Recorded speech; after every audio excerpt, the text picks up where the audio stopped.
Hi all. நீங்கள் மத்தியானம் lunch direct lunch அமாவாசைனால பச்சரிசி சாதம், கேப்சிகமும் பரங்கிக்காவும் போட்டு சாம்பார், தக்காளி ரசம், பருப்பு போடாமல் இது வாழைக்காய் கறி, நெல்லிக்காய் தயிர் சாதத்துக்கு தொட்டுக்கிறதுக்கு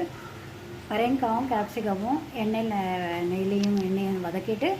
ஒரு நெல்லிக்காய் அளவுக்கு புளி தண்ணியை கரைச்சி விட்டுட்டு உப்பு சாம்பார் பொடி போட்டு கொதிக்க வச்சு விட்டு 4-5 கரண்டி வேக வச்சு துவரம் பருப்பு போட்டுட்டு கடுகு கருவேப்பிலை கொத்தமல்லி தாளித்து கொடுத்தா இதுதான். ரசத்துக்கு